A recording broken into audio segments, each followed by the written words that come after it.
नमस्कार, आप देख रहे हैं सी न्यूज भारत और मैं हूं आपके साथ अंजलि शुक्ला। वक्त हो गया है महाराष्ट्र बुलेटिन का। महाराष्ट्र बुलेटिन में बात होगी भंडारा की, जहां जिले में कुछ ग्राम सेवकों के दिव्यांग प्रमाण पत्रों को लेकर सवाल उठ रहे हैं।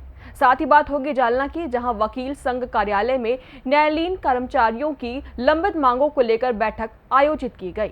ऐसी तमाम खबरों पर विस्तार से करेंगे चर्चा। भंडारा जिले में कुछ ग्राम सेवकों के दिव्यांग प्रमाण पत्रों को लेकर सवाल उठ रहे हैं। सूत्रों के हवाले से 25 से 30 प्रमाण पत्रों पर संदेह जताया गया है, जबकि करणी ग्राम पंचायत के एक ग्राम सेवक के प्रमाण पत्र को लेकर भी सवाल सामने आए हैं। नायब तहसीलदार आनंद हटेवार से प्रमाण पत्र जारी करने की मेडिकल प्रक्रिया, दिव्यांगता प्रतिशत और सत्यापन को लेकर सवाल पूछे गए हैं। कथित आर्थिक लेन देन के आरोपों की भी जांच चर्चा में है। हालांकि इन दावों की आधिकारिक पुष्टि नहीं हुई है। अब मांग उठ रही है कि सभी प्रमाण पत्रों की स्वतंत्र मेडिकल और दस्तावेजी जांच कराकर स्थिति स्पष्ट की जाए और गड़बड़ी मिलने पर जिम्मेदारी तय की जाए। कमी नाही, कायमस्वरूपी आहे।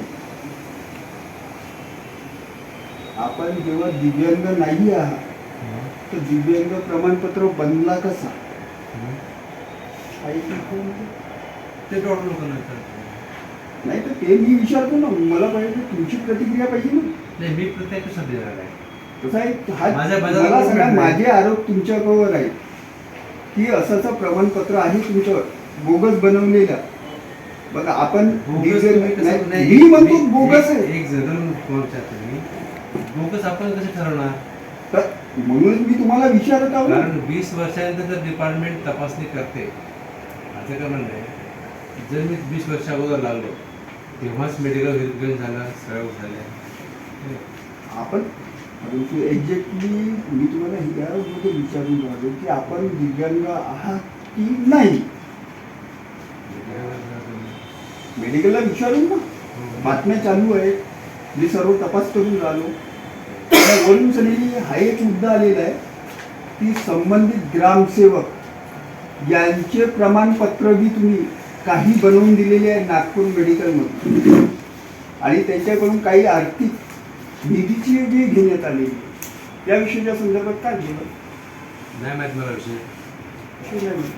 पंकज काटेंगाई आपल्याकडे आलेला होता, परंतु तो पंकज काटेंगाईला आपण वापस पाठवलं नाही।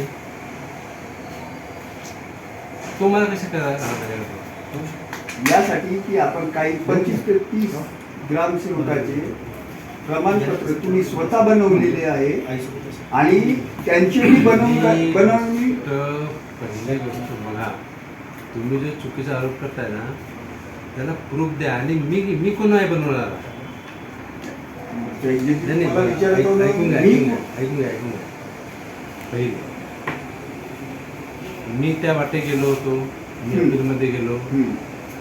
जर तुम्ही माझ्यापर्यंत आले की बघ सर तुम्ही तुमचं असं वेगवेगळं झालेलं आहे, तुम्ही अपीलमध्ये गेलेलं आहे, तर काय काय प्रोसेस आहे त्याला तुम्हाला सजेस्ट करणं माझं काम आहे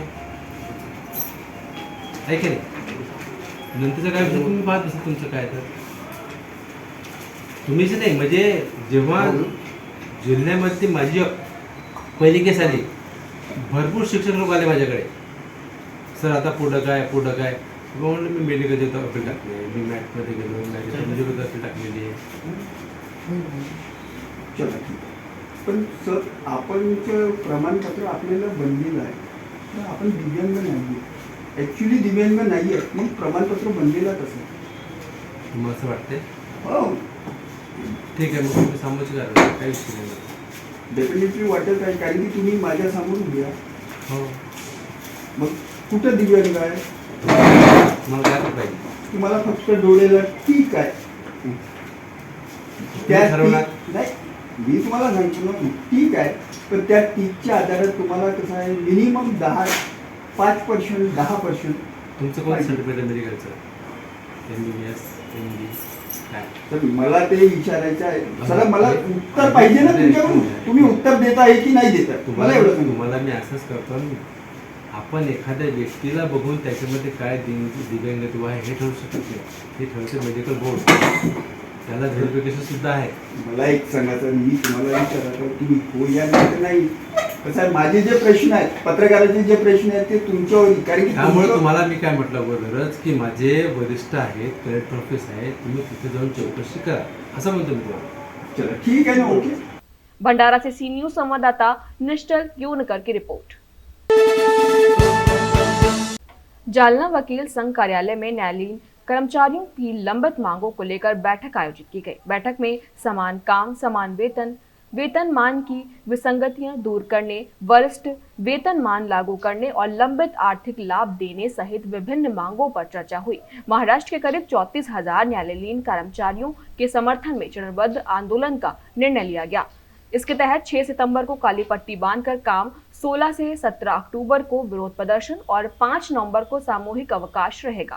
मांगे पूरी नहीं होने पर 17 नवंबर से अनिश्चितकालीन हड़ताल की चेतावनी भी दी गई है। बैठक में कल्याण राव पाटिल, टेपले, त्रिरत्न अटकोरे, विनय चौधरी, विजय बावकर, जितेंद्र मिटकरी, शिरीष चौहान, पैठरे, SS संदीप, जोंगदंड समेत कर्मचारी और पदाधिकारी मौजूद रहे। आमची अशी मागणी आहे की माननीय उच्च न्यायालयानं आणि शासनानं ही माननीय उच्च न्यायालयांच्या कर्मचाऱ्यांना जी वेतन श्रेणी लागू केलेली आहे ती वेतन श्रेणी राज्यातील दुय्यम न्यायालयातील कर्मचाऱ्यांना लागू करण्यात यावी, याकरिता आमची ही आजची बैठक आयोजित करण्यात आलेली होती।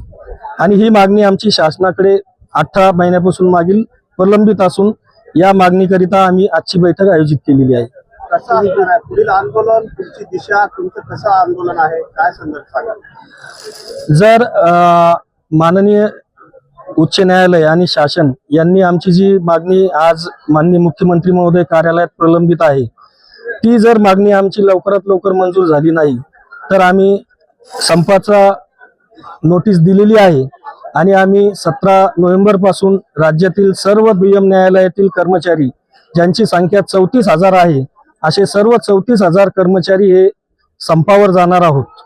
त्या तत्पूर्वी सप्टेंबर आणि ऑक्टोबर महिन्यात आम्ही शासनाचं लक्ष वेधण्यासाठी काळ्या फिती लावून काम करणार आहोत। नेमकी प्रमुख मागणी काय आहे? आमची प्रमुख मागणी एवढीच आहे की शासनाने आणि माननीय उच्च न्यायालयाने हायकोर्ट कर्मचाऱ्यांना जे की आमचे बांधव आहेत त्यांना जी वेतन श्रेणी लागू केली त्याच खात्यात आम्ही काम करतोय। समान काम समान वेतन या धर्तीवर आम्हालाही जे वेतन माननीय उच्च न्यायालयाला देण्यात आलेलं आहे ते वेतन राज्यातील दुय्यम न्यायालयीन कर्मचारी यांना देण्यात यावं एवढीच आमची प्रमुख मागणी आहे। आणि ते थकीत वेतन थकबाकी सह देण्यात यावं, जसं माननीय उच्च न्यायालयातील आमच्या सहकारी बांधवांना लागू करण्यात आलं ते जसंच्या तसं राज्यातील दुय्यम न्यायालयातील कर्मचाऱ्यांना लागू करण्यात यावं ही आमची प्रमुख मागणी आहे। नाव काय? कल्याण टेपले, न्यायालयीन कर्मचारी संघटना अध्यक्ष, जालना जिल्हा। जालना से सी न्यूज संवाददाता शबीर पठार की रिपोर्ट। कारंजा में आवारा कुत्तों को लेकर विवाद का एक वीडियो सोशल मीडिया पर वायरल हो रहा है। वीडियो में एक पशु प्रेमी महिला और कुत्ते पकड़ने की कार्रवाई से जुड़े लोगों के बीच बहस के साथ धक्का मुक्की के दृश्य दिखाई दे रहे हैं। बताया जा रहा है कि आवारा कुत्तों की समस्या को लेकर खबर सामने आने के बाद प्रशासन ने कुत्तों को पकड़ने की कार्रवाई शुरू की थी। फिलहाल वायरल वीडियो को लेकर दोनों पक्षों की पूरी जानकारी सामने नहीं आई है। घटना की वास्तविक स्थिति दोनों पक्षों का पक्ष सामने आने के बाद ही स्पष्ट हो सकेगी। वाशिम से सी न्यूज संवाददाता नागेश अपचार की रिपोर्ट। फिलहाल महाराष्ट्र बुलेटिन में इतना ही। देश और दुनिया की तमाम बड़ी खबरों के लिए देखते रहे सी न्यूज भारत।